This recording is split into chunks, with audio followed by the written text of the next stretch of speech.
Coach, first question for you. I mean, after getting a couple of days off for your girls, considering how crazy this season has been to this point, even though it's still pretty young, how nice was that for everyone to kind of go away, go home, kind of recharge the batteries and come back? Well, we can't preach family and recruiting and every day that we're here if we don't give our players an opportunity to spend time with their family. Christmas is a special time of year. It was never a question whether we were going to let them go home. And so they got to go home, recharge their batteries, spend some time with family, and have come back. And we've been working since yesterday trying to get ready for Belmont. Yeah, I asked Matt about this, and I'm curious. Typically at this point of the year, it's kind of that. You finish the first half of the season, starting that big second half. You don't really have a big sample size for your team right now when you kind of hit this normal halfway point. How do you evaluate your team to now through these 6 games to where maybe what you love about this team, what they've done right, and then what are some of the things that you're like, okay, we really have to work on this? Right, that's a great question. Partly hard to evaluate when we played 6 games and only 3 of them with everybody available. So that's been something that's been difficult for us. We wanted to establish our rotations early, be able to figure out our analytically who our best lineups were, and that's been difficult because we haven't been full strength. But one thing about this team that I love is that they play hard. They're doing a good job on the boards. We have done a good job for the most part scoring the basketball. Austin Peay, we took 25 less shots than we've been taking, and that brings us to the problem, turnovers. Turnovers are the Achilles heel for this team. When we get an opportunity to score, we've been pretty efficient there, but when we turn the ball over, that really causes us problems. And in our losses, turnovers have been the issue. We also have got to be consistent shooters. We've got to be able to make the open shot and be able to play inside out. So taking care of the basketball, limiting other teams' second chance points, and making shots when we're open would go a long way in helping us be successful these next 19 games. When you're talking about those turnovers to your team, I mean, you look at those two of the losses that you've had have been by just 4 points. So you can preach to your team where, take away a couple of those turnovers, 1 or 2 possessions for the team, and those turn into wins. Is that what you can show your girls to where they're not getting frustrated about, okay, we have 3 losses, but, these are easily fixable?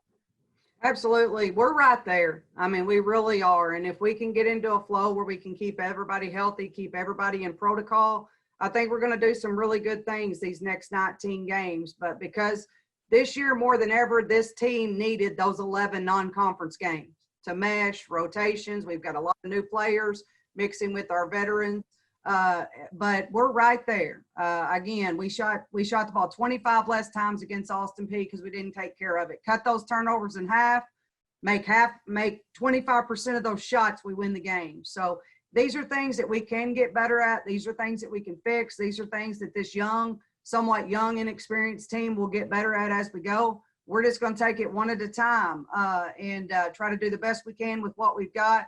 But been really proud of these kids with their effort and their attitude throughout all this. This is very tough mentally. It really is, and they've done a really good job of buying into what we're trying to do. I think they feel that we're right there on the verge of really breaking out, and so we're excited about what's next.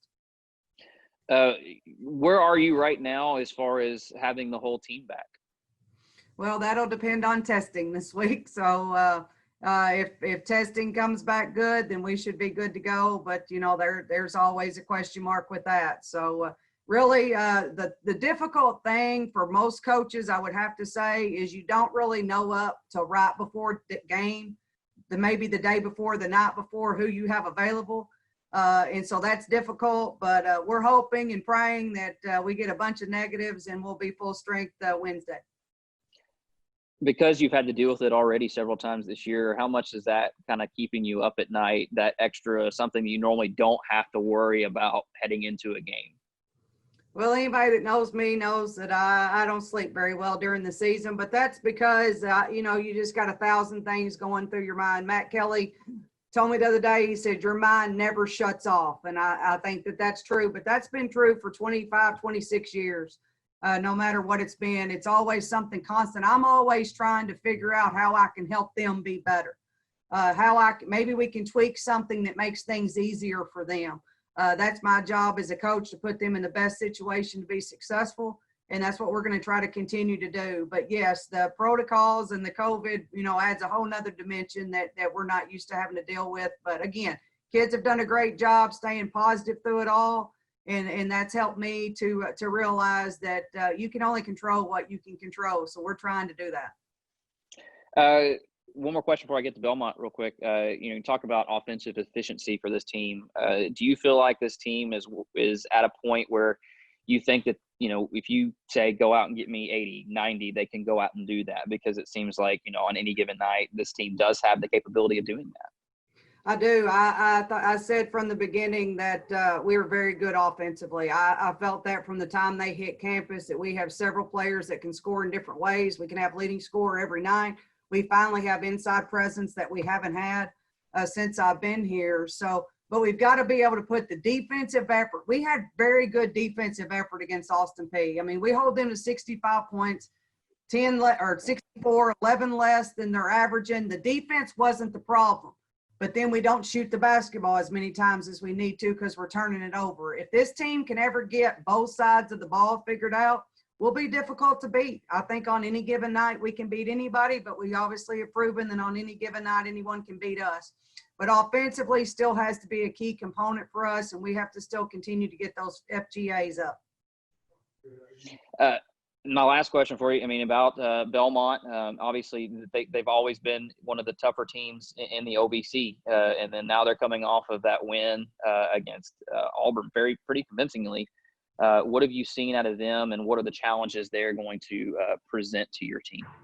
They're very good. In Scout this morning, I said, you should be excited about playing Belmont because they're one of the teams that we're aspiring to catch and beat. We're chasing them right now. And so we want to be in situations where we play games like this. We want to go into Belmont knowing they've only lost once at home since 2015, because what do you have to lose? You just go in and you give your best effort and you try to make people understand that we're not the Murray State team that's just going to go in and get beat. We're a team that's going to go in to compete regardless of what the score is on the scoreboard, and we're going to get better when we leave Nashville on Wednesday. When you have 19 games to go, in your second game against one of the top teams in the conference, you just go in and say, we're going to give our best effort. We're going to do what we do. We're going to try to correct the things that we're not doing well. And we're going to leave Belmont a better basketball team because we'll turn around and play another one on Saturday. And with this young team, for the most part, surrounded by these veterans that still have to learn how to win, we are still trying to learn how to win basketball games. And we're going to have to take that next step on Wednesday and go in with the attitude and the mentality that we're just going to go play the game and we're going to do the best we can. And regardless of what happens, we're going to leave there better than we got there.